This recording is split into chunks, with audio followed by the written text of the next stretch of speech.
E, Quilin, a seleção brasileira, ela está em descrédito aqui no Brasil, né?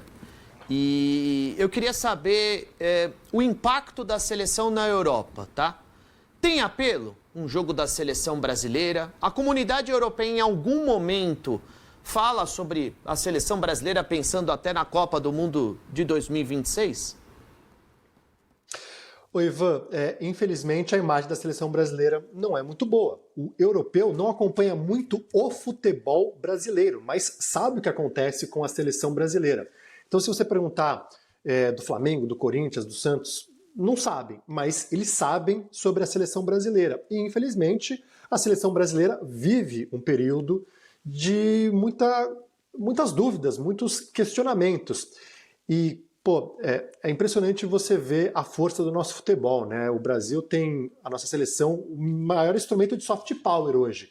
Você vai em qualquer país falar de seleção brasileira, o sorriso abre, as pessoas gostam de falar sobre o Brasil. Mas até por gostarem do nosso futebol, eles acompanham e sabem que o momento é difícil. E hoje no hotel da seleção brasileira, que está hospedado, eu estava conversando com segurança, que é marroquino. E aí eu estive no jogo entre Brasil e Marrocos, ele brincou comigo e falou, poxa, o Brasil perdeu do Marrocos depois da Copa. E eu falei, olha, mas esse ciclo realmente não está sendo muito positivo, mas numa Copa do Mundo as coisas podem mudar. A Argentina fez um ciclo ruim para a Copa, estreou perdendo para a Arábia Saudita, acabou dando liga e vencendo. O ciclo do Brasil antes de 94 não foi um ciclo bom e venceu. O Brasil chegou na Copa do Mundo no Catar com um ciclo muito bem feito, quase não perdia, e acabou perdendo.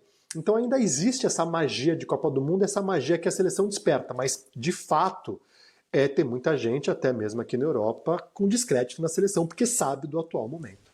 Muito bem. Antes da gente prosseguir perguntando e conversando com o Quilin, você esteve acompanhando a chegada dos jogadores, já tivemos um primeiro treino ou só foi recepção hoje, Quilin? Cacá, a gente teve um primeiro treino ontem com 14 jogadores que foram a campo, outros foram na academia.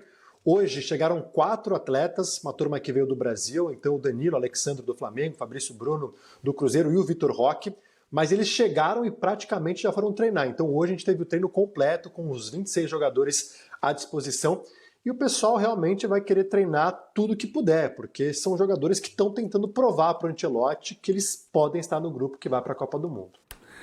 Tenho certeza que quem está nos assistindo nesse momento fala, Luciano Juba na seleção? Luciano Juba. Nós falamos bastante dele, né? Acho que quem assiste o Bola Rolando não está surpreso com a convocação. Nossa, a gente falamos muito dele na seleção. Muito tempo sobre o Luciano. Merecidíssimo, né? Merecidíssima. E um reflexo da ascensão do Bahia com o Grupo City, né? Não, e a mudança de posição dele. Ele era ponta, jogava aberto. Hoje é um cara que joga muito mais por dentro. Ele é praticamente um meia com bola no Bahia. No Campeonato Brasileiro de 2020, quando o Sport permanece, o Luciano Juba era a reserva do Sander, que era um lateral esquerdo. Aí depois ele vira, como disse o Léo, um meia pelo lado esquerdo, joga muito, é contratado pelo Bahia para jogar nessa posição e volta a ser lateral depois, né? Então é um jogador... Contra o Santos, no jogo da Vila Belmiro, vitória do Bahia, ele jogou mais à frente. Ele jogou mais à frente, né? Alguns jogadores que estão em fase de testes, como é o caso do Luciano Juba. Outros praticamente já carimbaram passaportes, tipo o Matheus Cunha, né, Quilin? Exato, o Matheus Cunha já está na ala daqueles que, se não carimbaram o passaporte, Cacá, já estão com visto, mas o próprio Matheus Cunha falou sobre isso, ele disse que fica nervoso antes de qualquer convocação, prefere não assistir, mas ele está, de fato, nesse grupo que vai para a Copa do Mundo. Acredito que tem grande chance também de estar no time titular, é um cara que pode jogar em mais de uma posição, e o Ancelotti gosta disso, e ele foi outro que conversou com os jornalistas hoje. Então o Luciano Juba, um estreante, e também o Matheus Cunha, que participou um pouco do outro ciclo da Copa antes do Catar, não foi convocado e agora está aí firme e forte nesse ciclo antes da Copa nos Estados Unidos. Então é isso, o Ancelotti vai precisar fazer esse balanço, né? Em testar jogadores, mas também consolidar aquele time que ele enxerga e vê como o time ideal para ir representando o Brasil nos amistosos aqui na Europa em março e, sobretudo, na Copa do Mundo ano que vem. O Quilin, um nome que hoje está nos principais noticiários é o de Endrick, ex-jogador do Palmeiras, 19 anos, Real Madrid, sendo emprestado para o Lyon da França. E mais do que isso, uma conversa que o Ancelotti teria tido com ele para pedir calma, para ele voltar a jogar futebol, de repente, no time francês, com a perspectiva, se não der nessa Copa, que seja na próxima Copa de 2030, como teria dito o Ancelotti. Como é que está repercutindo essa saída do Endrick do Real Madrid para o Lyon? E pensando também em seleção brasileira, hein, Quilin?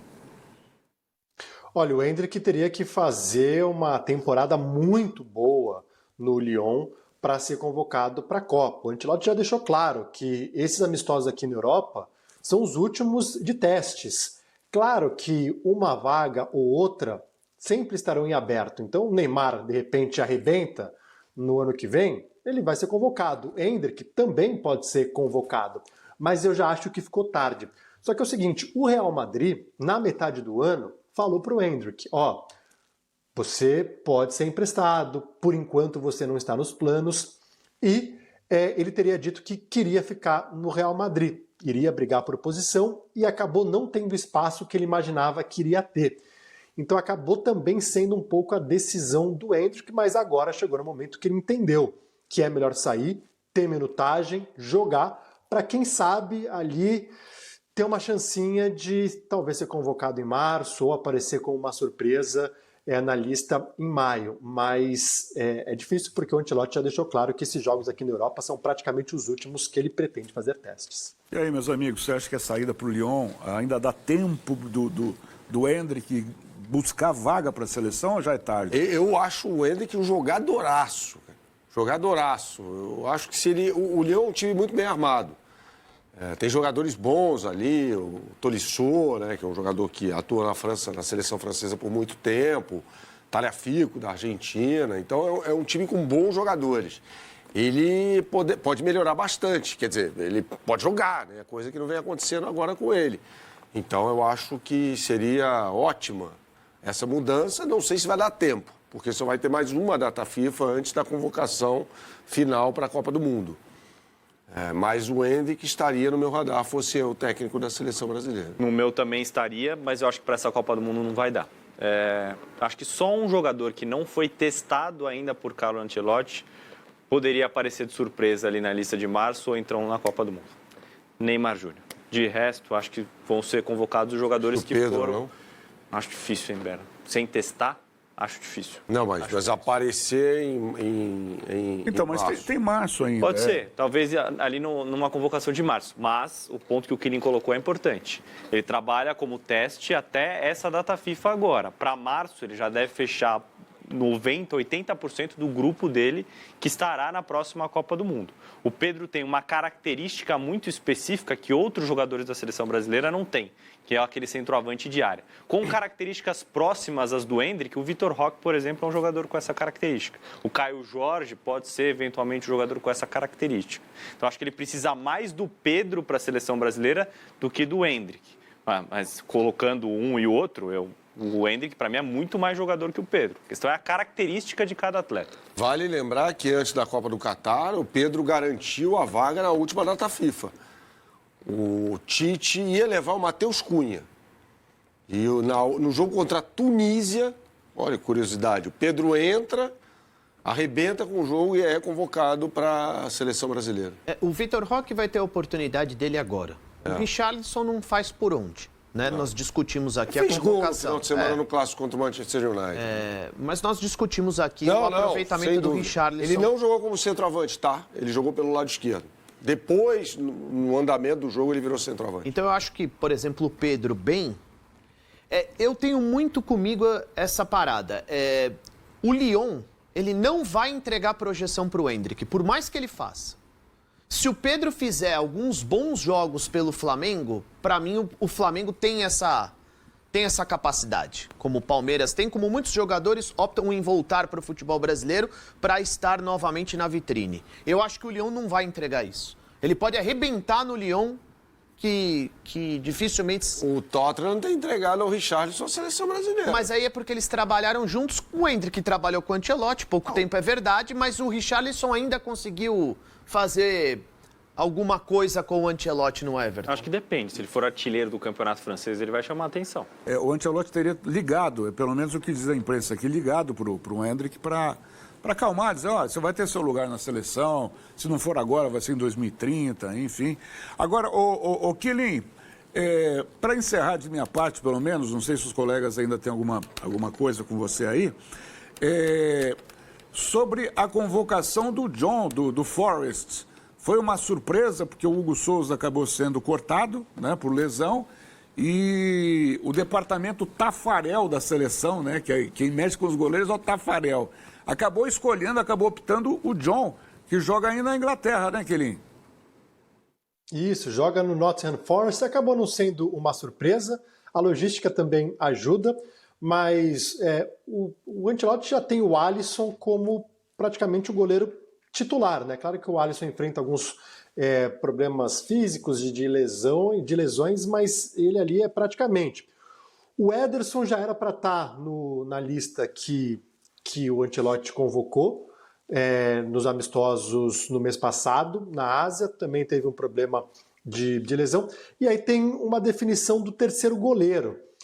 E, ao que tudo indica, o Ancelotti está tentando buscar alguém que seja especialista em pênaltis, né? Então o Hugo seria um cara que ele vê com essa característica, de repente numa Copa do Mundo precisaria, mas o John acabou não sendo uma surpresa, né? É um cara que é bom goleiro, está sempre no radar, logística facilita, fácil trazer de Nottingham aqui para Londres, então acabou não surpreendendo. Muito bem, muito bem. Teve uma época que o Quilin participava quase todos os dias aqui do Bola Rolando. Eu sempre fazia o desafio da Baker Street, a rua do Sherlock Holmes. Toda vez eu perguntava se o Quilin estava lá na Baker Street. O Berna conhece bem também os meandros ali, os corredores, os calabouços de Londres, viu, Quilin?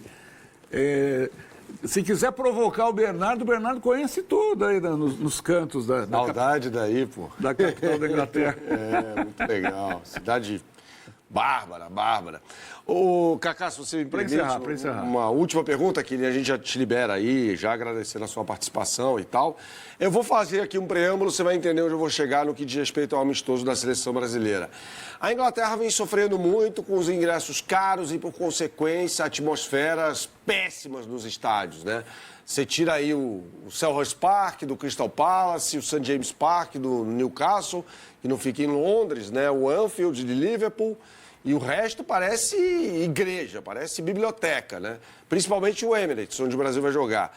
Qual é o valor do ingresso para essa partida? Você tem ideia para esse amistoso do Brasil? É bem abaixo daqueles preços praticados para jogos da Premier League? É bem abaixo, viu, Bernardo? Hoje os ingressos já estão na fase final de venda, né? Mas o primeiro lote eu sei de brasileiro que pagou 25 libras. Agora você paga 55 libras. E aí, só para fazer uma conversão para real, é vezes 7.